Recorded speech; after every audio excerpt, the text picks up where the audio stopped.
Hello everyone and welcome to this video where we'll discuss about few things about MBO, which is called as management by objectives. This is well known and this is put into practice for the last more than 70 years of the company's experience, and still it is being very good theory which is being used by everybody in the corporate as well as even small companies also. See, the basic definition as proposed by Peter Drucker, who is the person behind this. He has contributed to management concepts. And he defines management by objectives, which will be very effective and efficient when you follow these kind of procedures. He claims that it is a pure and systematic and strategic approach which is being followed to increase the performance of the organization, which is nothing but the organization goals which are set by the concerned companies. And to increase that performance, the company has to define the objectives clearly, and those objectives has to be conveyed clearly to the all members of the organization, whether they are superiors or subordinates.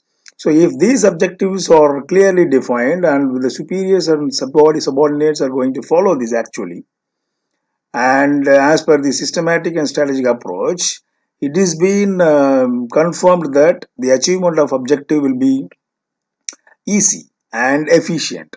If the objectives are not conveyed, there will be a problem. To put in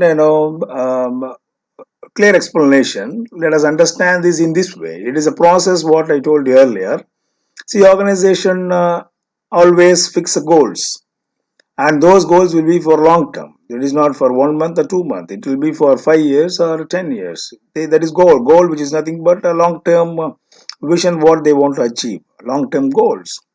And those goals has to be informed to all the members of the organization, that is superiors or subordinates or the allied functions which are involved in this achievement of the objective. The superiors as well as subordinates have to know clearly. The superiors and subordinates has to be transparent. They know what they are actually doing. They know what they are actually working. And to enhance that, let me give you another example of same way how it is done. So the organization long-term goals for superiors, it becomes the objectives and standards. The superiors have to set the objectives clearly or set the standards clearly. And those objectives are given as task for the subordinates and help them and support them how to achieve. They both together work. They both together monitor what is actually happening. Whether the task carried out by the subordinates are in line with the objectives what is set by the superiors. And they go for a joint action called control.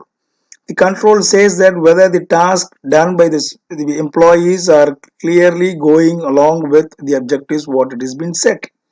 If the control says there is a deviation, then we have to go for reframing of the task or reframing of the objectives.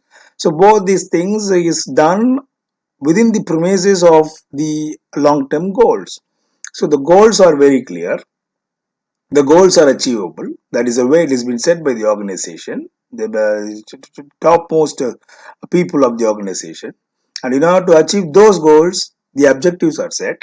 And in order to achieve the objectives, the tasks are set. The tasks are carried out.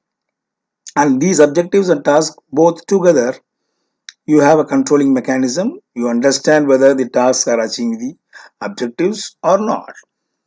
For example, I have taken a supermarket where this floor manager intends to increase the detergent powder sales.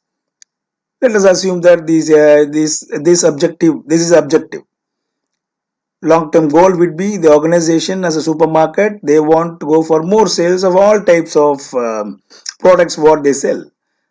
Assume that in that they want to increase the detergent powder what they want to sell.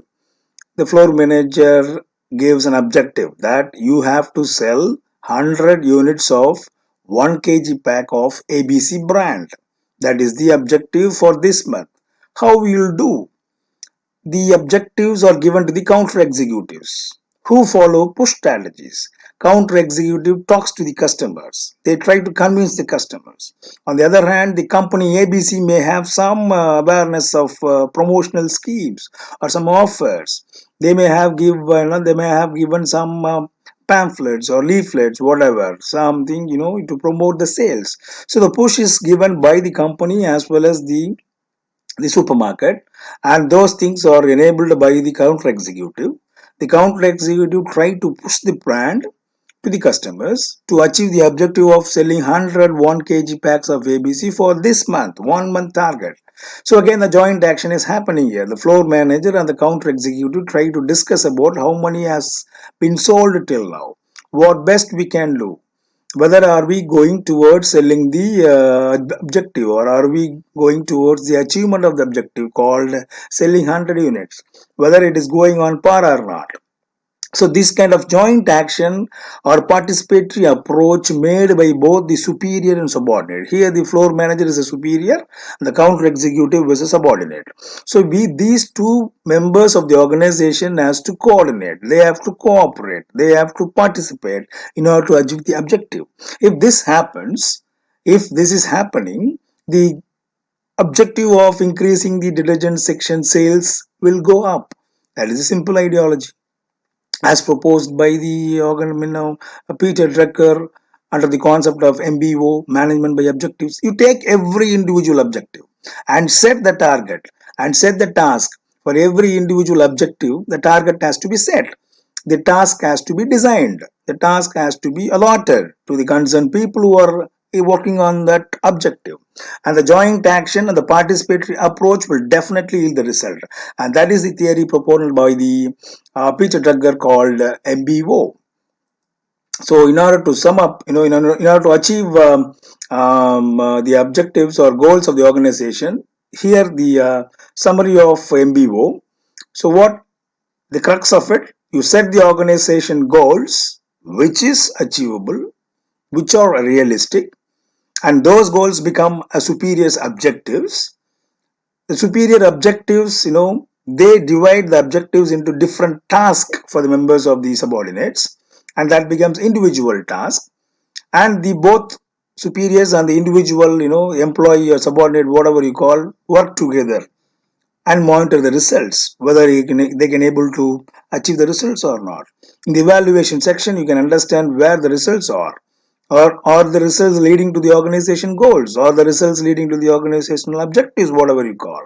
And if it is happening, continue the same procedure to achieve the organization goal. If there is a change, you try to remodify or change the strategy. You can change the strategy in the objectives area, which should be clearly SMART.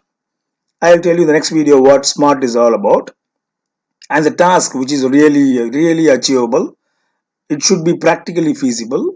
You can change there. You can change the objectives or tasks. Of course, the objectives and tasks will not deviate from the organizational goals set by the topmost people of the organization.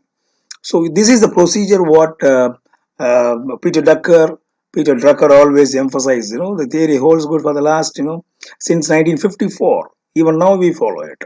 So whenever we want to do some task, make sure the tasks are not deviating from the objective set.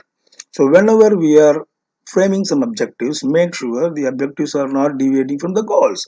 If this is going to happen, then automatically the goals are achieved, efficiency is ensured, and this is what MBO suggests. Thank you very much.